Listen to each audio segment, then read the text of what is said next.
Hello and welcome, Barbara. It's so good to see you. And I'm so happy you're joining our summit. You have been a real gem in this industry and you have done such great work so far. You have a very different approach to anybody else who is attending this summit. And I love to have you and welcome you. Welcome, Barbara Schwarck. I would love you to basically just introduce yourself. You can do a much better job than I could. And then we dive right in. Well, first of all, thank you for having me. It's always a pleasure to participate in a summit like this and to assist people to make a difference in their businesses and their lives. So, like you said, my name is Barbara Schwarck. I've been coaching executives and business owners for the past 25 years. I'm a dual certified coach, and I think what makes it my approach very different is that I like to dig into the unconscious and subconscious and to see what people's responses are to circumstance, to the goals that they have, to the beliefs that they have.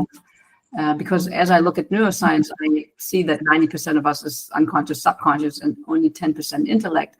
And then marry the two. We need to have strategy, we need to have vision, we need to know where we're going. But we also need to be aligned on all levels of consciousness with where we want to head. So I blend the two and I do kinesiology and off we go. Yeah, I mean, this is the amazing part I find, because that's why I said you were like a hand in a glove, right, for that summit, because obviously the summit is about stay sane and make it rain. And that's kind of what you're pointing to, is that the inner world actually directs the outer world. And I think that's where you are a specialist. What is really interesting, you have a special system, right? I do. I have. So tell us about your system. So I created something that's called Neuro-Emotional coaching. And it's a blend of what you would know to be traditional coaching, you know, where we look at the goals and we look at vision, we look at values, and we look at behaviors. And then I use kinesiology to take a deeper dive and to, if you don't know what kinesiology is, it's something that comes from the Far East. It's basically a cooperative test of where we see what your body has to say, let's say the cellular level memory about what you're doing, what you believe, what your response is. And if it's a strong muscle, it's a positive response, then we're assuming the line for something. And if it's a weak response, then it's like there's a block or there's something that we need to take a look at. And so in my system, I connect the right now with where did this block originate in your consciousness?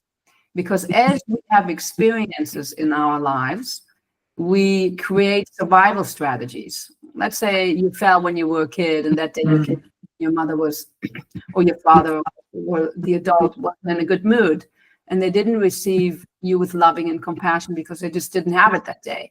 And then something inside of you said, oops, I came home, I fell, and I wasn't received with love, and maybe you had a weekday that as well.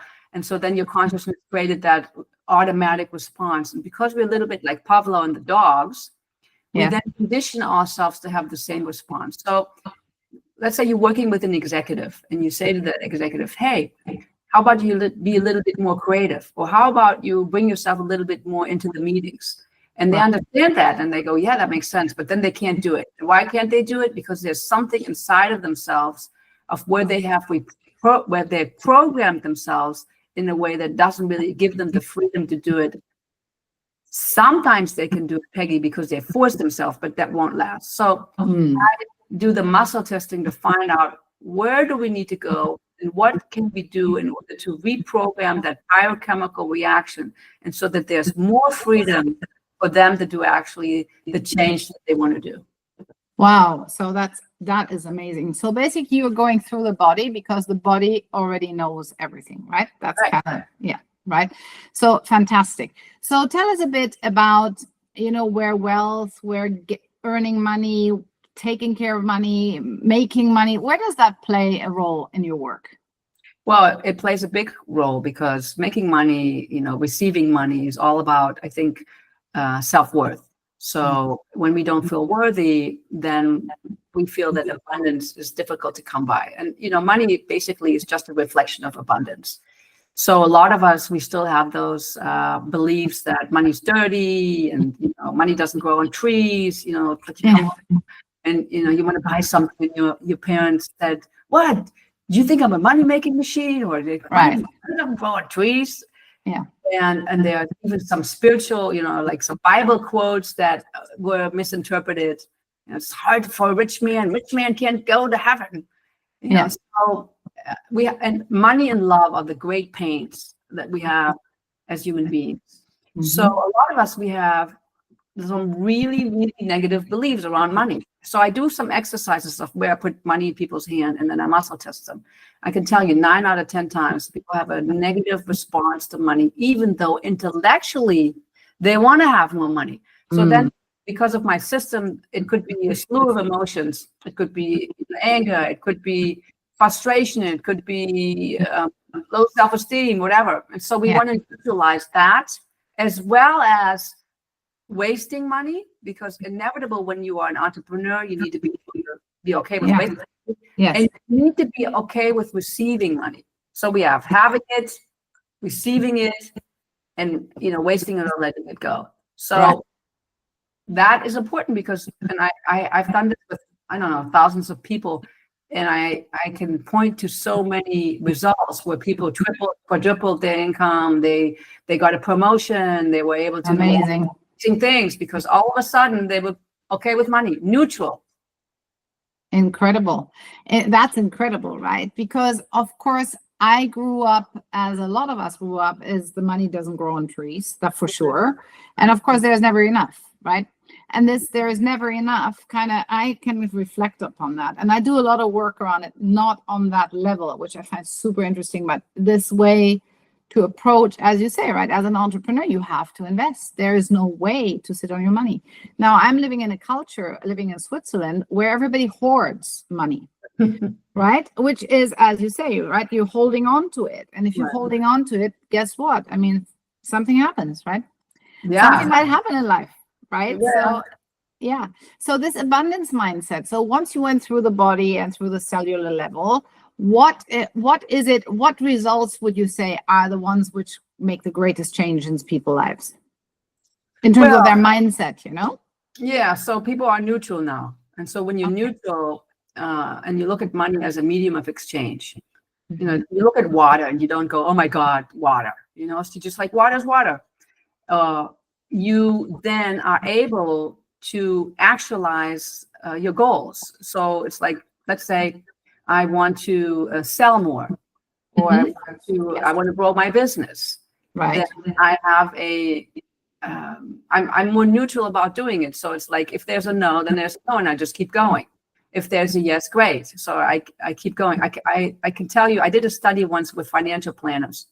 Mm-hmm. We had 10 financial planners, and we did it for 3 months. I did Neuro-Emotional coaching with them, and first of all, we neutralized their feelings about money, but then we also, as a byproduct, we neutralized their fear of being rejected, because when you sell, one of the things that happens a lot is that you get rejected. No, thank you, Barbara. I don't want your services. No, thank you, Peggy. I don't want to. And when that was neutralized, people were able to keep going. And they didn't worry about a yes or a no. They just, they had their plans, they had their action steps, they had their scorecard, however they would do it, and they were just open to and able to receive. So your mindset will change because your worthiness will go up, your behaviors will change, because after all, in order for us to get what we want, our goals to manifest, we need to do something. Rarely, does the money show up in your bedroom?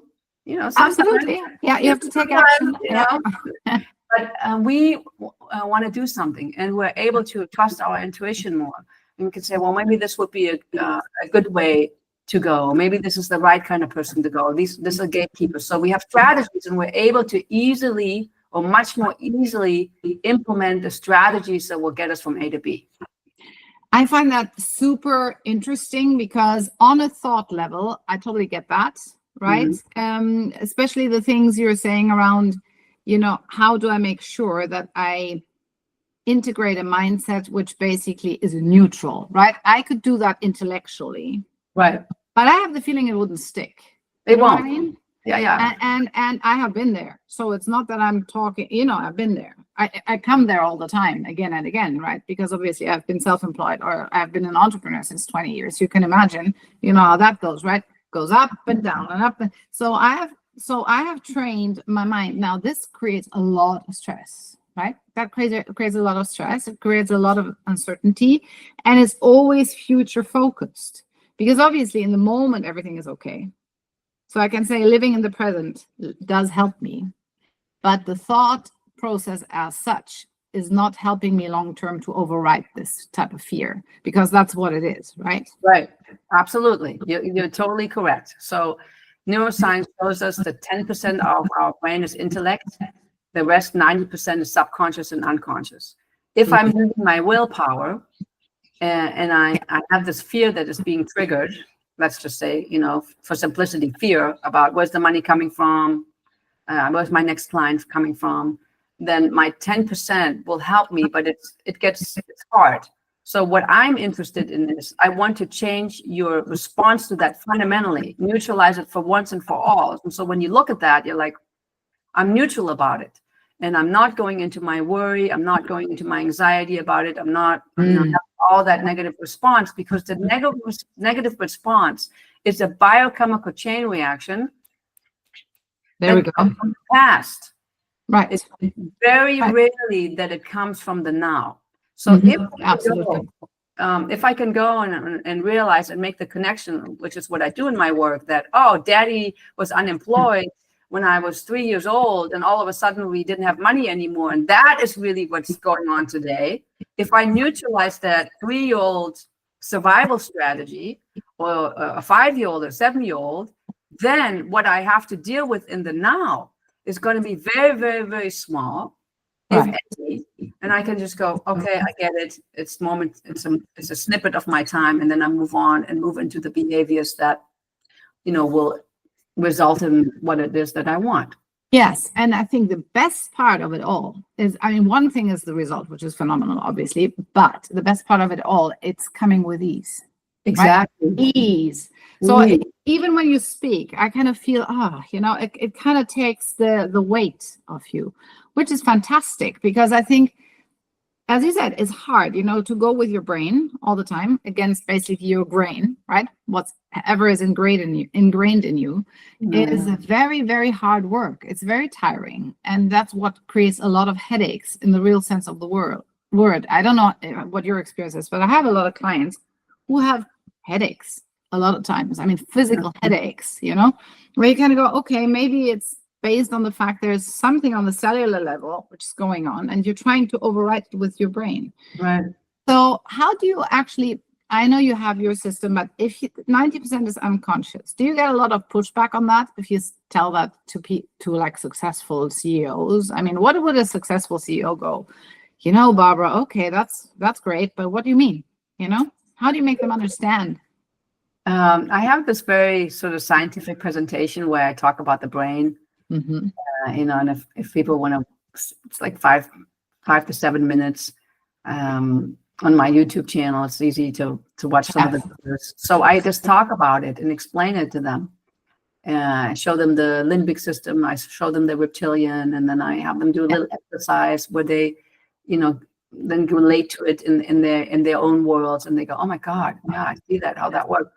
And as with everything, sometimes we need to have it 2 or 3 or 4 times before we understand it. I do an exercise with people where I show them how they get hijacked and how easily the emotions interfere. There's books that I recommend. And so in various ways, I come at it either very intellectually, I come at it emotionally, I show them experiential, what that is. And, depending on how open people are, they get it right away, or it takes them a while.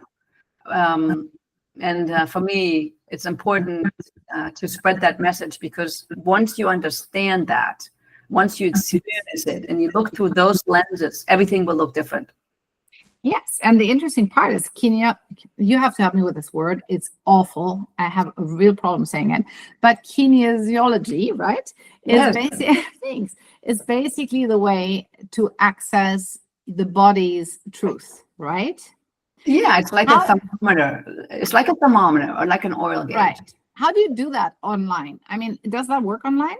Yeah, it works. It's years ago, there was a client in Florida that wanted to work with me and one in New York, and I was in Pittsburgh, and I'm like, how am I going to do it?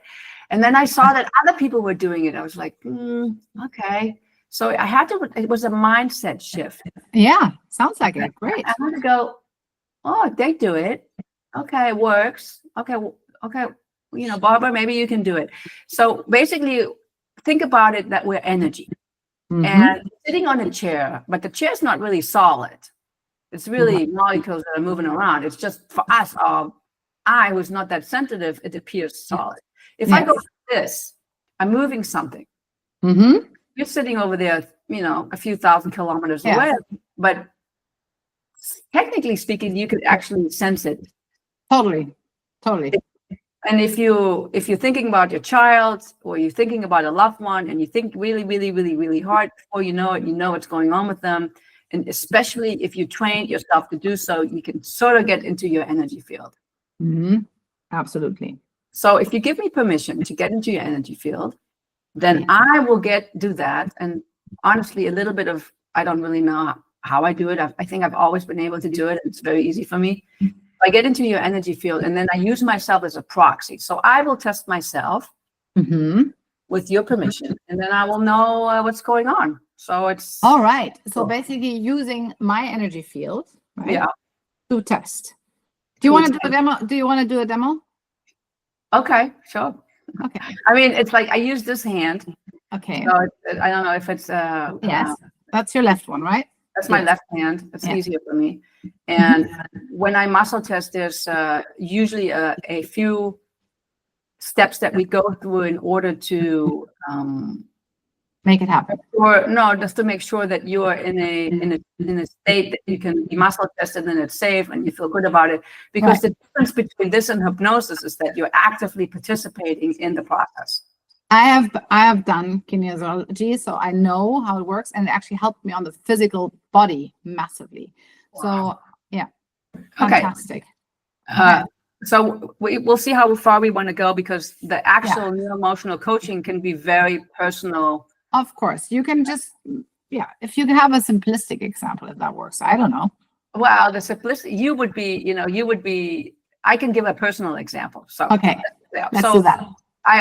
We always start with you saying your name. Like you would say, my name is Peggy. So go ahead. Okay, my name is Peggy. So you can see this is a strong muscle, and this would be a weak muscle. This is how I treat myself. Some people use a pendulum, and so you can see that this shows up strong, right? Yes. So you would say, my name is let's say Susan. My name is Susan. Okay, so you see it's weak, right? I have Peggy, Susan. So that's our first level. And we're like, okay, good. Her computer's working the way it needs to, and it's good. So the next thing I would do is I would have you put your finger between your eyebrows. Okay. Okay, good. And that's a weak test, which is exactly how it needs to be. And so you can take your finger down, and we're like, good. We're ready to start. And I like to work with assertions. And always in a positive way. So I would ask you to say something that you're working on. Let's say we're working on money. And you would say, I'm okay with making a lot of money. Okay. Right. I'm okay with making a lot of money. Okay. So look, that is a weak muscle. That means that on some level of consciousness, that statement is not in alignment with you. That is so interesting, because then I'm the 9 out of the 10, right? I'm one of the 9 people out of 10, which you kind of quoted before. Yeah, but it's like, that's it. Okay, so that doesn't mean you're not 100% misaligned. No, I got you. This is why I wanted to show perfect. Exactly. So we could say, I can, even give you percentages. I would go 10, 20, 30, 40, 50, 60, 70, 60, 1, 2, 3, 4, 5. So 64% of you is in alignment with that.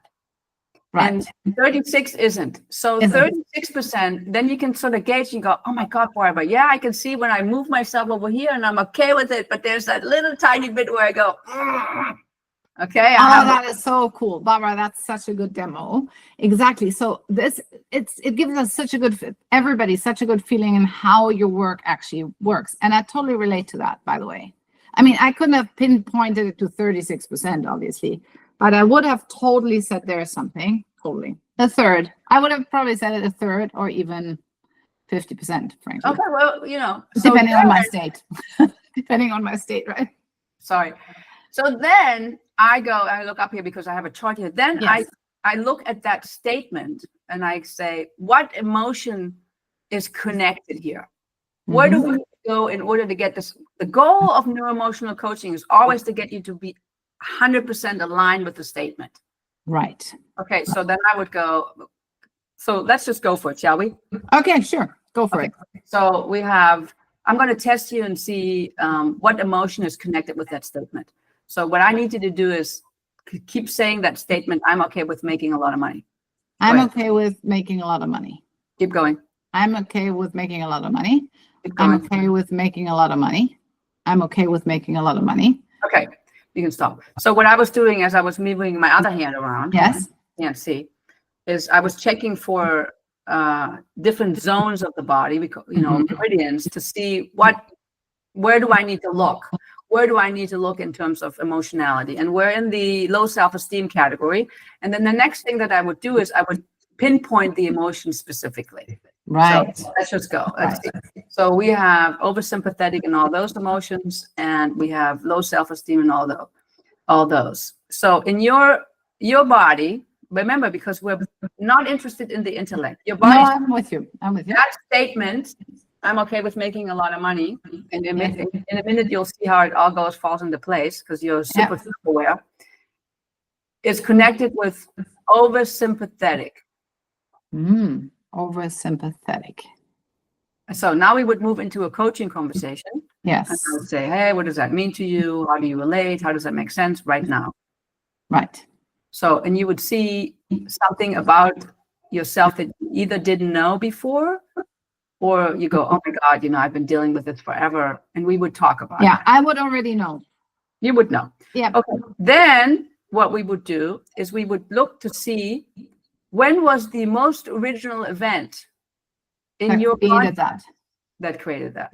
So let's see, I'll tell you in a minute, because we're kind of doing it, but we're sort of keeping on a high level. So I would say concept of the most original event where there was oversympathetic in this kind of context. 5 years old. So your body says this was connected to something that happened around 4 or 5 years old. So most of the people go, oh my God, how did you know that? You know, are you psychic? No, I'm not surprised. I'm not surprised. No. And then the other people go, I can't remember. And then they go, oh my God, I remember. And then we would do a 2 to 3 minute sort of meditation, breathing, clearing exercise. Yes. That will then neutralize the way your limbic system is responding to that particular event. Okay, and then we will go back up. There's a couple different things that I've created. Of course. And then we would go back, and then you would say, I'm okay with making a lot of money. And within 15 minutes, you'd be like, oh my God, what just happened to me? This is phenomenal. So Barbara, I have to say thank you so much. I mean, first of all, this live demonstration wasn't really planned, but I kind of thought it's so good to see how you do this. It's amazing. And I think what is even more amazing is that people need this help, right? Especially in today's times, because it's a crazy world out there. We had a bit of a talk before this interview, right? So there's lots of pressure. And I can only recommend that people really balance their mind and their body, right? On a cellular level, preferably, to actually make success follow, and true success and fulfillment follow, right? Well, one thing is success, the other thing is also fulfillment. So do you have anything else you want to share with the audience before we wrap this up? Oh God, I don't have anything to share. It's like really give yourself the gift of working on yourself. Whatever it is in the summit, if there's something that speaks to you, oftentimes our first instincts are right, and then we decide to second guess ourselves. So if this speaks to you, go for it. If there's another speaker or an offering that speaks to you, go for it. It's like, do something. Really allow yourself to move forward and have fulfillment and be well and be abundant. It's possible. Thank you so much, Barbara. I'm sending you love, light, and ladybugs, as I always say. Thank you. And I wish you a wonderful rest of your day. Thank you so much. It was great to have you. Thank you so much. You're welcome. Thank you. Bye.